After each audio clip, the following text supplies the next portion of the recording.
Hi and welcome to my channel. As you can hear right now, I do not have much of a voice. My voice is a lot lower than it usually is. It's a lot more raspy and it's been like this for a week and a half. I teach year 7 and 8 in an all-boys high school and it's been okay not having a voice, but it's definitely been tricky and has made me have to rethink and get creative with how I teach my classes. So I've got 4 tips for you if you lose your voice when you're teaching that I've learned from my last week and a half. First and foremost though, your students will probably be pretty nice, at least in the first lesson. They'll generally be nice, they'll pity you a bit, which, I mean, no one wants pity, but it does help if they're gonna be a bit kinder to you in the classroom in terms of their behavior. My first tip is to put all instructions and any frequently asked questions that you're anticipating to be on the board and have them displayed for the whole lesson. I don't find that my boys tend to read instructions on a sheet. If there's instructions next to anything, they won't actually read them and they'll just continuously like put up their hand and ask questions even though the answer's right there, right in front of them. Well, obviously when you can't answer those questions, if you have them on the board and they ask it to you, you can just gesture to the answer, and same goes for any instructions that they're asking what to do next. You can just point to the next thing. I do find it helpful to try and make those instructions as engaging or at least inviting as possible. I tend to put emojis acting out the instruction as best I can with the instructions, just so that they actually read them, because if you put a bunch of text up on a board, my year 7 and 8 boys are not going to just read that. Same goes for any sort of behavior management that you usually use your voice for. So you can try typing onto the board.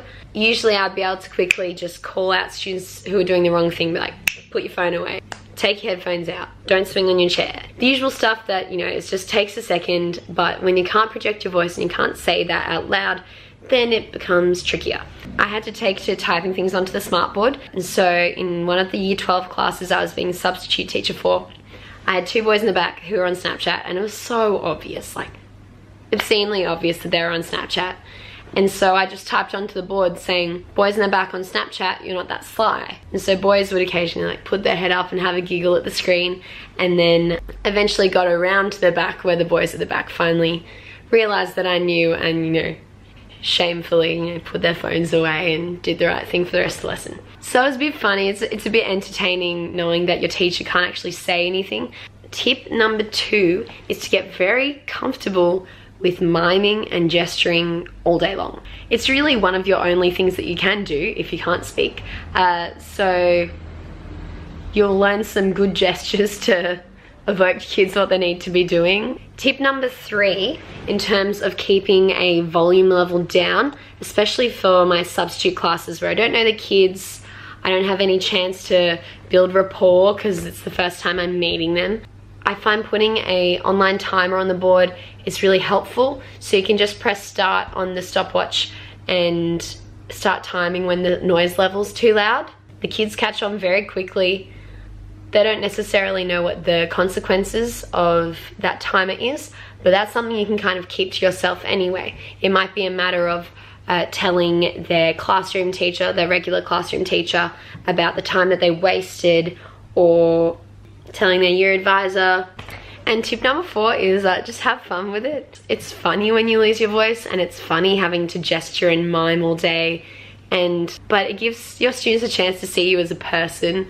They see that you're a person just like them, you lose your voice, you know, you get sick just like everyone else, and I think that helps break down a couple of barriers for kids, because you're not this like robotic authority figure that doesn't have any problems.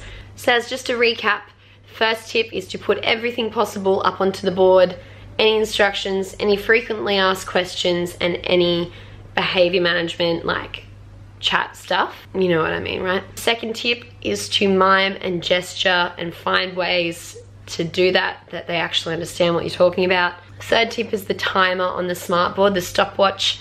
And the 4th tip, yeah, have fun. It's pretty funny when you try and speak and you demonstrate to your students that you really don't have a voice when you say something and all they hear is squeaks. But hopefully these tips came in handy to any of you that might be getting sick or have lost your voice as well. It's not as bad as you would think, and I find it I found it pretty fun and entertaining to see how I'd have to change my practice to actually be able to accommodate not having a voice whatsoever, especially with 12 to 14-year-old boys as my students.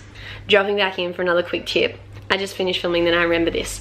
I picked a student to be my voice for the lesson. I picked one of the kids that's usually quite loud and isn't always on task to be my voice for the lesson. So if ever there was something that I needed just everyone to know quickly so I could just get on with it, and I didn't have time to put up on the smartboard and then try and get their attention to it, I whispered what I needed to tell the class to this student and they would project it out for everyone. They'd usually yell a bit more than necessary, but they had fun with it, and then their peers listened to them probably more than they might have listened to me. So yeah, I found that to be really helpful, and that the students that I picked ended up being a lot more productive in class, a lot more aware of their own behavior and that of others, and tried to encourage the class to do the right thing. And so it was a really positive outcome that I wasn't expecting from doing that. Alright, that's all for this one, and I'll see you in my next one. Bye.